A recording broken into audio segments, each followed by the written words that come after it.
예, 안녕하세요. 2024년 7월 7일 주일 맞이해서 영상을 송출해 드리는 K바이오 솔루션의 강경윤입니다. K바이오 솔루션에서는 올해 MDR 인증과 의료기기 FDA 510K를 진행을 해오고 있습니다. 특별히 금주에는 삼성 파르나스 호텔에서 의료기기의 MDR 인증을 취득을 하기 위한 심사 제출 파일에 대한 강연을 K바이오 솔루션에서 진행을 하였고요.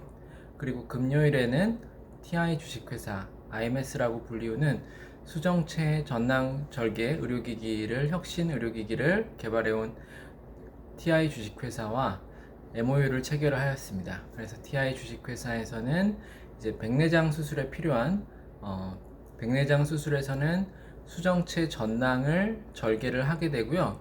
그리고 나서 수정체 이제 유아술이라고 하는 백컴률시피케이션 이제 시술을 진행을 하게 됩니다. 이 과정에서 그 백내장 수술을 할 때에는 이 수정체의 전낭, 수정체가 이제 혼탁하게 돼서 클라우디하게 되는 현상으로 인해서 이 오페스피케이션이 진행되면서 이제 백내장이 생기게 되는데요. 여기에서는 수정체의 전낭을 CCC라고 불리우는데 이거를 절개를 원형에 맞춰서 해야 됩니다. 그런데 이제 안과 의사들이 그 숙련된 이제 안과 의사들이 아니라 지금 이제 바로 펠로우 닥터들 경우에는 이게 수정체 전낭 절개 과정에서 이제 사고가 발생하는 경우들도 의료 사고가 발생하는 경우들도 있고요.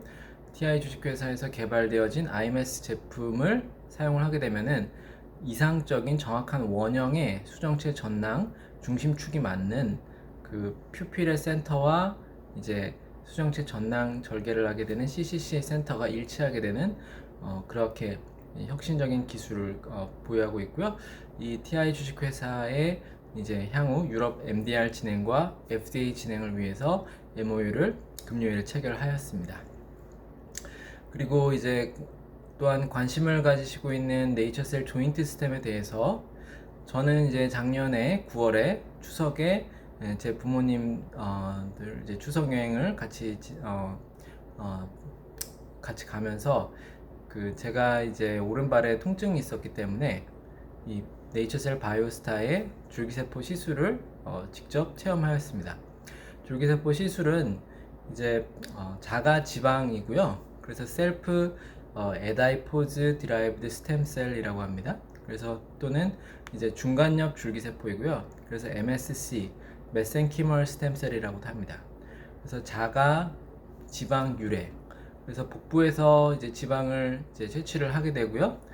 라이포플라스티라는 과정을 거쳐서 지방을 채취를 하게 되고 일반적으로 국내 성형외과에서 지방 이제 줄기세포 시술이나 정형외과에서 이제 줄기세포 시술을 받을 수가 있는데 이제 그렇다면 이제 그 네이처셀 줄기세포 시술은 왜 식약처에 허가가 필요하냐 이렇게 기본적인 질문을 하시는 분들도 계신데 가장 근본적인 차이는 이제 배양 줄기세포이냐 아니면 단순히 자가지방에서 분리된 줄기세포이냐의 차이가 있습니다. 그래서 정형외과나 성형외과에서 시술을 받으실 때에는 일반적으로 마찬가지로 복부에서 라이포플라스티라는 그 과정을 거쳐서 이제 캐니스터를 통해서 에다이포즈 지방을 이제 채취를 하게 되고요. 이 지방을 채취를 하게 되는 이유는 이 지방에 이제 에다이포즈라고 하는데요. 그 스템셀이 리치 줄기세포가 아주 풍부하게 있기 때문입니다. 그래서 이 지방을 이제 분리를 해낸 다음에 일반적으로 이제 노란색으로 보이게 되는데 여기를 이제 주사기에 넣게 되고 주사기를 이제 원심 분리기에 센트리퓨지 과정을 거치게 되면은 이 스템셀 그래서 에다이포즈 디라이브드 스템셀이라고 해서 ADSC라고 하는 이 줄기세포층이 이제 무겁습니다. 그래서 원심 분리기에 의해서 중력에 의해서 가라앉게 되고 그래서 지금 국내에서 이제 정형외과나 성형외과 시술을 받으실 때 받는 줄기세포 시술은 단순히 자신의 몸에서 분리되어진 지방, 채취한 지방에서 원심 분리기를 통해서 그 줄기세포층을 이제 정형외과나 성형외과에서 분리를 하고요. 그 현장에서, 클리닉에서 그렇게 분리된 줄기세포가 풍부한 지방, 이 에다이포즈 디라이브 스템셀을 이제 성형외과 시술을 하거나 정형외과 시술을 할 때 인젝션으로 주입을 받는 것입니다. 이것과 차이가 되는 것은 이제 네이처셀의 경우에는 배양 줄기세포입니다. 지방에서 유래하는 이제 중간엽 줄기세포, 자가 지방 유래 줄기세포인 점은 똑같고요. 그런데 배양 줄기세포이기 때문에 이게 이제 컬티베이션을 거치게 되는 거고요. 그리고 이제 네이처셀에서 이제 이 줄기세포 배지를 공급을 합니다. 배양이라는 것은 이제 이렇게 컬티베이션으로 증폭시키는 거잖아요. 그래서 이 줄기세포를 증폭시키는 것이고, 이 줄기세포가 배지를 통해서 이러한 뉴트리션 영양분을 공급받아서 이제 증식이 되는 거고요. 그래서 이런 과정에서 필요한 배양에 필요한 배지를 이제 네이처셀의 매출로 확보가 되는 것이죠. 그래서 이제 지금 현재 올해 진행되고 있는 여러 가지 그 네이처셀 프로그램을 통해서 이런 배지에 대한 매출도 기대가 되고 있고요. 그래서 특별히 이제 지금 공시에 나온 바에 따르면은 이제 1분기 때 90억의 매출액이 있었죠. 상당히 큰 폭의 매출액이 상승이 있었고, 이제 크지 않은 액수였지만 7천만 원 규모의 이제 영업이익도 달성을 하였습니다. 그게 1분기였고요. 2분기에는 이제 이 줄기세포 프로그램이 진행이 되었기 때문에 저도 이제 가입을 하였는데요. 저는 이제 작년에 오른발에 이 자가지방 유래 줄기세포 시술을 바이오스타를 통해서 일본의 오사카에 있는 니시하라 클리닉에 가서 직접 체험을 하고 상당히 좋은 그 임상적인 효능을 제가 직접 체험을 하였습니다. 그렇기 때문에 이제 저희 가족분들을 위해서 더 그 올해 네이처셀 멤버스 지금 이제 그런 줄기세포 수억세를 더 진행을 이제 하였고요. 그래서 지금 이렇게 해서 진행되는 것은 배양된 줄기세포, 이제 수억 셀로 배양된 줄기세포가 이제 인젝션을 받는다는 것이고요. 줄기세포 기술에서 임상적인 효능을 얻기 위해서는 제일 중요한 것이 스템셀에 있어서 카운트, 줄기세포 숫자하고 그 다음에 줄기세포의 바이탈리티, 바이어빌리티, 얼마나 활력이 있는 줄기세포인지, 이러한 것들이 아주 중요한 인자로 영향을 미치게 되고요. 실제로 제가 이런 식약처라든지 FDA라든지 타사의 이제 줄기세포 의료기기, 분리 의료기기를 가지고 이런 인허가를 진행을 할 때 인허가 기관에서 중요시하게 줄기세포 기술에 대해서 보는 것이 줄기세포 스템셀의 카운트와 스템셀의 바이탈리티, 이런 것들이 이제 주요하게 평가를 받는데, 이제 일단 기본적으로 네이처셀에서는 수억 셀로 줄기세포를 스템셀 카운트를 크게 늘릴 수 있는 그런 기술을 세계에서 독보적으로 보유를 하고 있는 것이고요. 그러한 기술에 대해서 이제 퇴행성 슬관절염, 중증 슬관절염, 특별히 KL 그레이드 3과 4의 중증 슬관절염 환자들에 대해서 이제 3상 임상 시험을 진행을 했던 것이고요. 그 결과로 이제 작년에 2021년에 품목 허가를 신청을 하였으나 2023년에 이제 반려가 되었고, 또한 이의 신청도 기각이 된 바 있습니다. 그러한 상황에서 2024년에 이제 신청을 하였고요. 이 재신청에서는 이제 말씀드린 것처럼 워맥과 바스에 대해서 기존에는 6개월까지의 엔드포인트 데이터가 있었지만 이제는 3년까지의, 특별히 바스 통증에 있어서는 6개월까지 엔드포인트에서는 45%의 개선이 확인이 되었었고요. 이 45%의 개선이 확인된 것에 대해서 대조약과의 효능의 차이가 부족하다라고 해서 작년에 반려가 되었던 것이었고요. 올해 3월 초에 제출되었던 재신청에서 이제 언론에 공개된 바스 통증 지표는 3년 차에서 49%까지 4%가 더 추가적으로 개선된 것이 확인이 되었고요.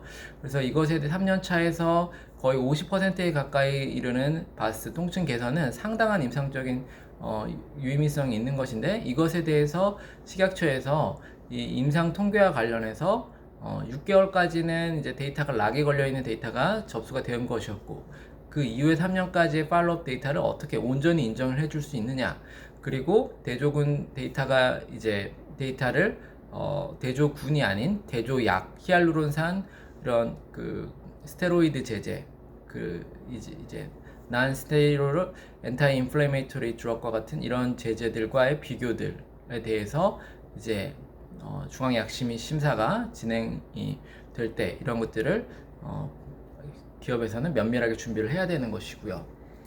그리고 이제 최근에는 또한 이제 식약처에서 중앙의학사 심의 현재 위원들의 임기가 2024년 8월 7일에 만료가 된다라는 그런 내용이 나왔었는데요. 이런 내용에 대해서는 기업에서 또한 식약처와 이제 소통을 통하여서 지금 이제 2024년 8월 7일에 중앙약사심의위원회 현재 심사위원들의 임기가 만료가 되는데, 가급적이면은 이렇게 그 심사가 계속적으로 지연되지 않고 그 중앙약사심의위원들, 지금 현재 위원들의 8월 7일까지 임기인데, 이 기간 안에 이 조인트 시스템의 재신청에 대한 심사와 그리고 중앙약사심의위원회 회의가 필요하다면 그런 회의 진행이 필요하다는 것을 적극적으로 그 기업에서 식약처에 피력을 해볼 수가 있겠다고 생각을 합니다. 그래서 이런 중앙약사심의위원회에서는 작년에는 이제 여러 가지 경쟁 기업 이런 여러 가지 논란들이 있었는데요.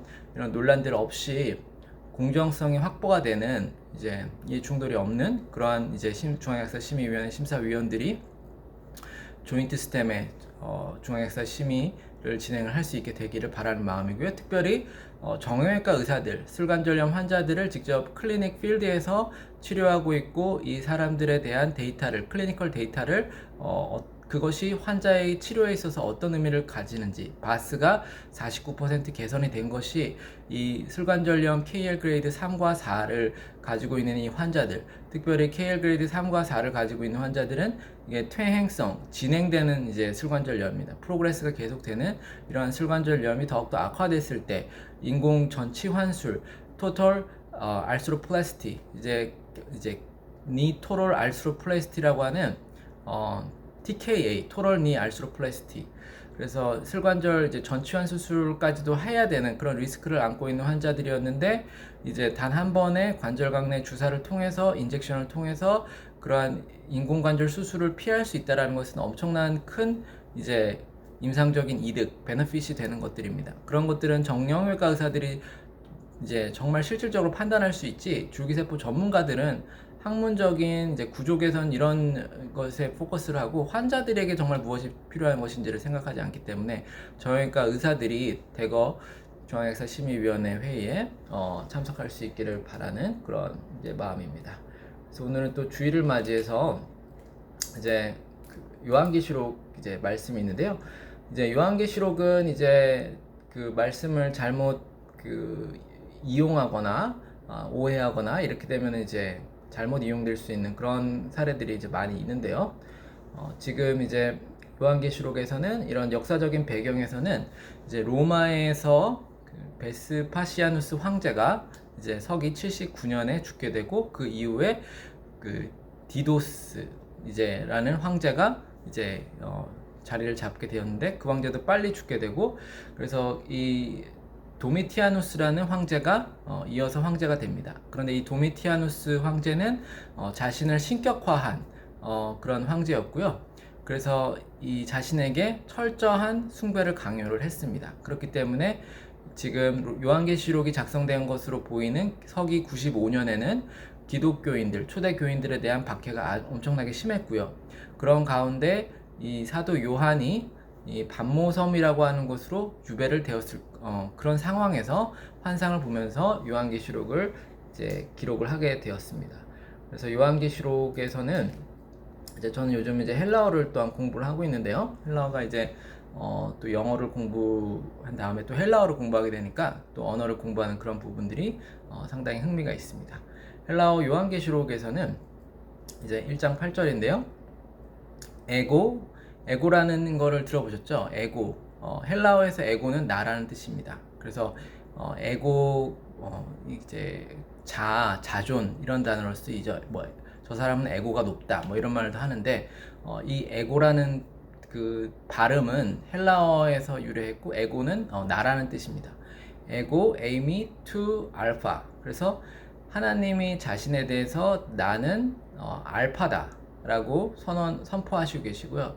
에고 에이미 투 알파, 카이토 오메가. 이제 오메가 시계 이런 것도 있는데 오메가는 헬라어에도 알파벳이 있고요. 영어에는 알파벳이 A부터 Z까지 있잖아요. 그래서 A가 첫 번째 알파벳이고 Z가 가장 마지막 알파벳입니다. 헬라어도 알파벳이 있는데 헬라어 알파벳에서는 알파가 제일 가장 첫 번째 알파벳 글자이고요. 그리고 가장 마지막 알파벳은 Z가 아니라 오메가입니다.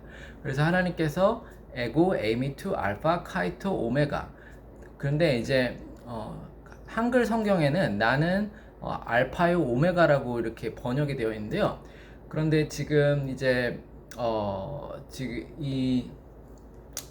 이 헬라어의 관점에서 보면은 이제 알파가 첫 글자이고 오메가가 마지막 글자인데, 결국은 알파부터 처음부터 오메가까지 끝까지 모든 것을 주관하시는 하나님이시다라는 하나님의 선포이시고요. 그 과정까지도 책임을 지시고, 무엇보다도 하나님께서 자신이 알파 창시자일 뿐만 아니라 오메가 세상의 끝을 관장하신다는 그런 말씀을 하시고 있습니다. 그래서 이 에고 에이미 투 알파 카이토 오메가 라는 이 하나님의 말씀이 제가 어젯밤 또 묵상을 하면서 더욱더 이제 이 네이처셀 주주분들을 생각하면서 더욱더 와닿게 되었는데요. 결국은 이 조인트 스템의 식약처의 품목허가 심사도 결국은 이제 종결점이 있어야 되는 것이고, 저는 개인적으로는 2024년이 오메가 하나님께서 종결시켜 주시는 그런 해가 될 것이라고 신뢰를 합니다. 그래서 여러 가지로 어려운 시기임에도 불구하고 주일 맞아서 또 예수님께 의지하시면서 또 힘을 얻으시는 하루가 되시길 바랍니다. 감사합니다.